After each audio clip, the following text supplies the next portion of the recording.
My elbows were jacked up after years of playing minor pro hockey and then competing in American Ninja Warrior, and I'm gonna show you step by step exactly how I fixed them. Let's go. Real quick, click that subscribe button and then hit the bell to turn on notifications so you don't miss any videos where I show you exactly how to become a pain-free, lifelong athlete. As we jump in and I show you these elbow protocols, and really anytime you're working on fixing an ache or pain or injury, I want you to think about this. We're going to address the thing itself, so in this case, the elbow. We also want to address whatever's above and below, so in this case, like the shoulder and the wrist, as well as the entire body, okay? So we don't want to be in a habit of just spot treating an issue and not addressing the entire body. Yes, address the thing itself, but also address everything else that's going on so that you can see short-term and long-term health, strength, and complete restoration. All right, let's jump in here. My guess is that you probably foam rolled maybe your quads, your hamstrings, your back, but you've most likely never done self-massage on your upper body. Part of that is because it's just kind of hard to access. Like if you're using a foam roller, it's hard to use it on your arms. A massage stick works okay. My favorite tool for self-massage for the upper body actually is a barbell, just a standard 45-pound barbell. Set it up either for bench press height, and you can kneel down and do this, or like a squat height, and you can stand up. I think it works a little bit better at about shoulder height like this. And we're gonna keep this really simple here, okay? We're going to self-massage the upper arms, so the biceps and triceps, and self-massage the forearms, the flexors and the extensors, okay? So again, pretty straightforward here. Just pop your arm up there, and we're just going to self-massage the triceps, just like you would if you're foam rolling your quads, okay? Start out on the tricep, and then as you go, can roll to the outside, to the brachialis, can roll back to the inside, even all the way over to your biceps like that. Oh yeah, that feels good. And then when you feel like you're seeing and experiencing change, then you can shift to the forearms, forearm flexors, same kind of idea, just kind of as we roll, just moving around a little bit. All the way over to brachioradialis on that side. Just get all those muscle fibers. You should go without saying, but just to be thorough, make sure you're not massaging like the bone and the tendons and ligaments. This is meant for muscle tissue. Okay? Obviously do both arms. This is one of those things that if you've never done this before, this can be extremely uncomfortable. As I mentioned, my elbows were pretty messed up from my time playing all my sports and having adventures. And this was really, really uncomfortable for me for a long time, especially my right arm, and especially on my tricep and on the outside of my arm right there. Like I could barely put any pressure on it. It was really bad for a long time. Now it actually feels pretty good. Like it's to the point where I look forward to this. The other thing I think is good about self-massage is it can be a good diagnostic tool. So if I go to self-massage and this is just like super uncomfortable, we know that the training methods we're using might not be agreeing with us and we might need to make some changes. If you go and you do your self-massage, whether it's foam rolling your quads or your arms, whatever it is, and this feels really, really good, then you know, okay, my training methods are working, my training protocols are agreeing with me, okay? So yes, this is a great way to break down scar tissue, break down adhesions. Some people will even see muscle growth when they start to implement self-massage for the first time ever, because the fascia can get kind of like bound up and actually inhibit muscle growth. And then when you release that, you see new growth, okay? But I think one of the coolest things, like I said, is using it as a day-to-day diagnostic, just so you can see where you're at. So try this out, and now let's jump into some actual training. I'm gonna give you a few different tools today that are gonna be extremely impactful for you, but this is the one that was most impactful for me. This took me from like chronically tight, achy, painful elbows to pain-free. All right, so you place your hand out like this. Let's say your arm is right about 90 degrees. This position is pronation of your hand, and this is supination with the palms up, okay? So we're gonna work on pronation and supination here. You can use, this is just a safety peg from a squat rack. This is an adjustable dumbbell handle. You could use a hammer or like a cookie roller from the kitchen, just anything that you can hold on to that, you know, has a little bit of weight to it, okay? And then we can adjust the weight as we go. So, the way this is gonna work, as I said, pronation and supination, all right? I'm gonna hold this right about here, and I'll show you how to make it harder or easier. My elbow just somewhere around 90 degrees there, give or take a little bit. I'm gonna stand up tall, chest up, shoulders are relaxed down, no slouching, no shrugging. And then I'm going to slowly, under control, pronate my hand which means I'm rotating my palm downward. And I'm gonna go as deep as I can, under control, free of pain.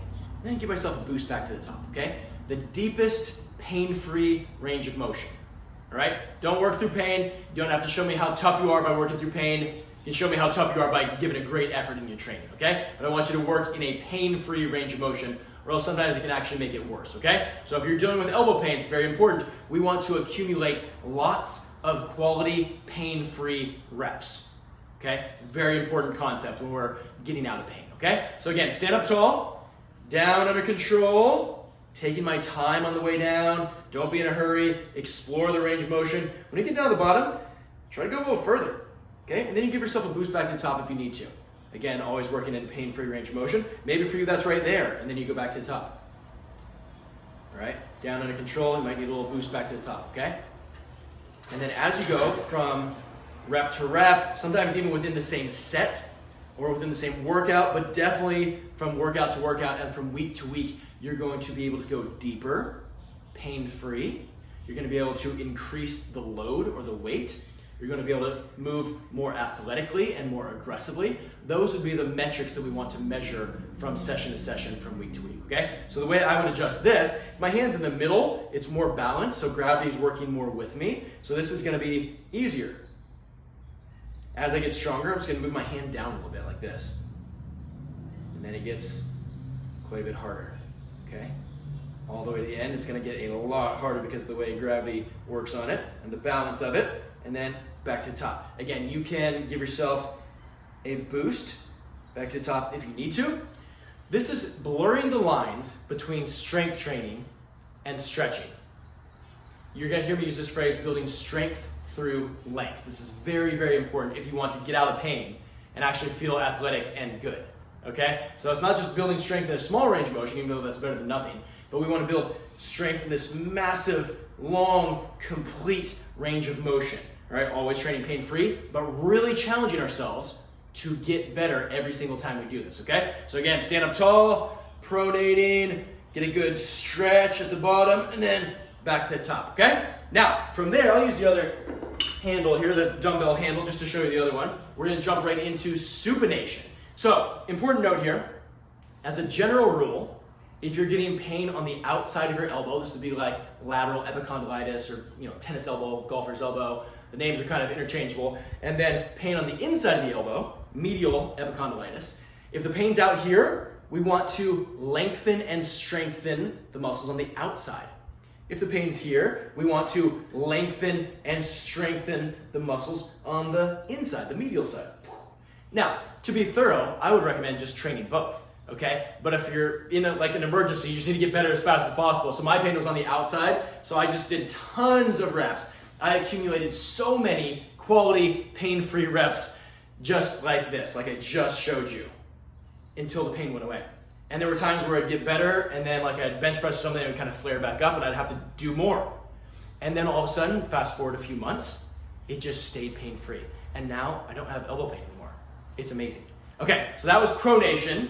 So supination is the other direction, like I said. Let's switch hands here. Stand up tall with your best posture, no slouching, no shrugging.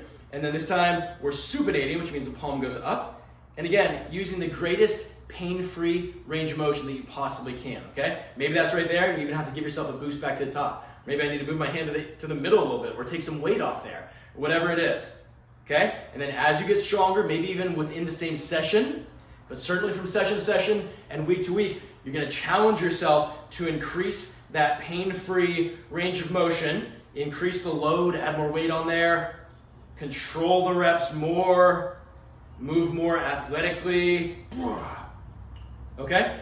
So I always want you to think about scaling the exercises to your respective level. Scaling means adjusting to your level. So maybe you're really strong and pain-free at one thing, and another thing, you're not as strong, or maybe even have some old aches and pains and injuries that you're working through.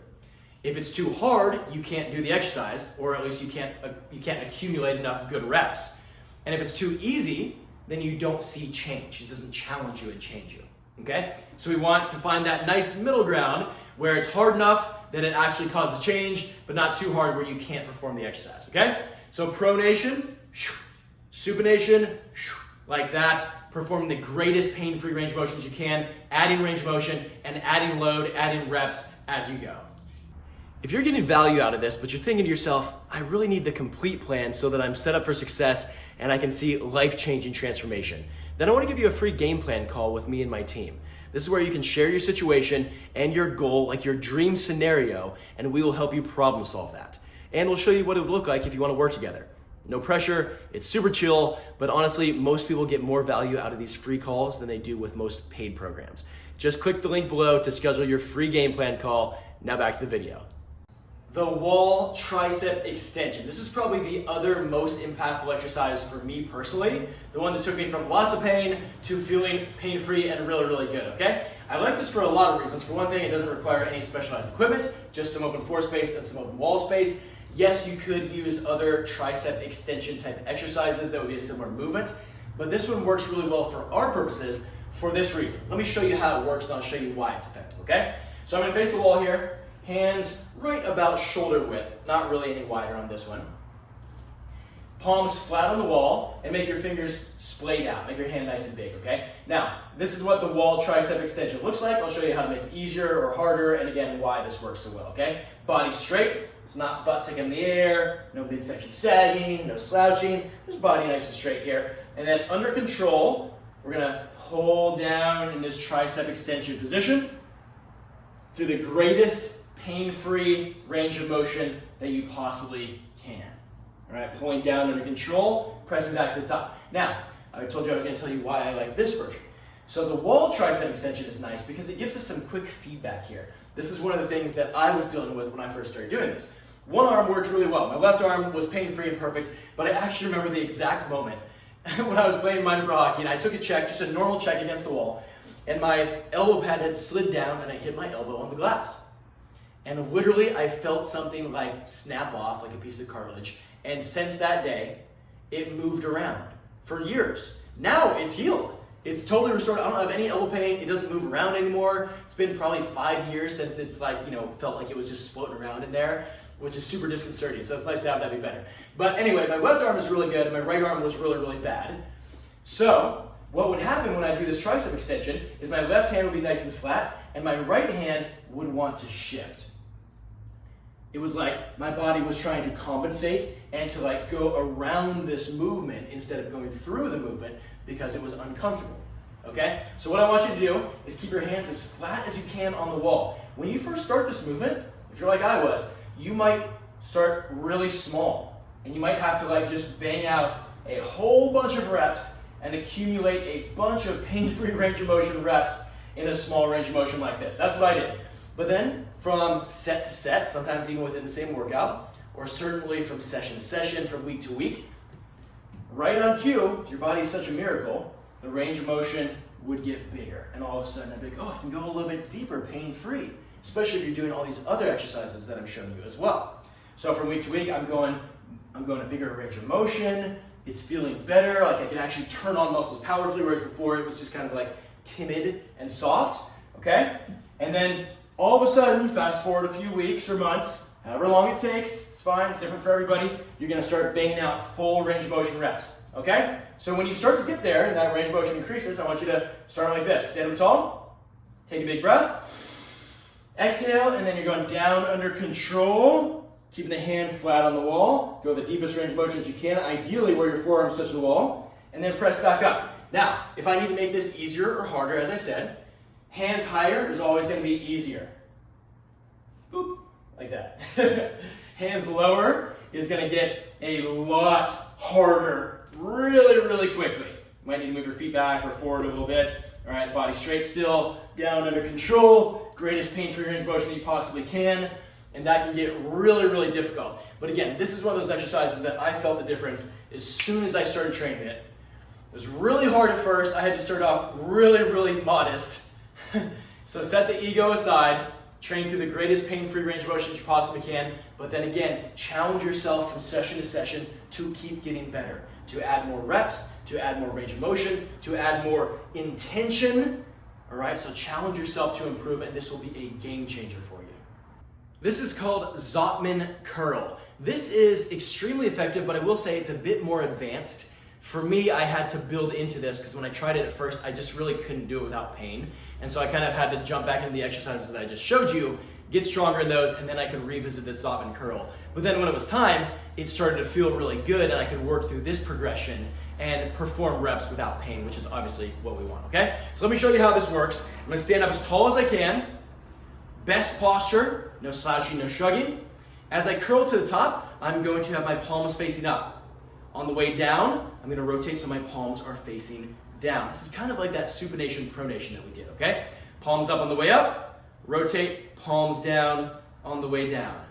Palms up on the way up, rotate, palms up, take your time on the way down. Notice that I have my hand a little bit on the outside of the dumbbell, just gives a little bit more weight on the inside, which challenges that pronation position a little bit more, okay? You're welcome to put your hands in the middle, but just to get a little bit extra, you can slide your hand over like that a little bit. Now, things to think about here, again, obviously working through a pain-free range of motion. You might have to go pretty light on this at first. I certainly did. And then as you get stronger, you can go heavier. Obviously, you can add more reps. You can add more time under tension, which simply refers to like how slowly or quickly you perform the reps. So if at first you kind of hear that it's like they just like fall down, like you got to build up a little bit more strength there, right? Because we want to control those reps. We want to feel like curling up and then just like the other methods I showed you, we want to take our time on the way down, explore that range of motion, and really activate the right muscle. We don't just want to like kind of sloppily like bang these reps out, okay? So especially when you're trying to recover from injuries, from aches and pains, trying to reprogram those movement patterns, it's very important to be as precise as you possibly can and really take your time. We will build into all sorts of aggressive things that you've probably seen on my social media where we're like throwing weights and dropping weights and stuff that looks cool, but while we're building to that, think about being as precise as you can and really taking your time with every single rep, okay? Curling up, palms down, take your time on the way down, always performing the greatest pain-free range of motion that you possibly can. All right, last thoughts here. Anytime you're fixing aches and pains or recovering from past injuries, I want you to think about training the greatest pain-free range of motion that you can. I've been saying this all throughout this video, and it's just that important, okay? So I don't want you to work through pain, I want you to work adjacent to pain.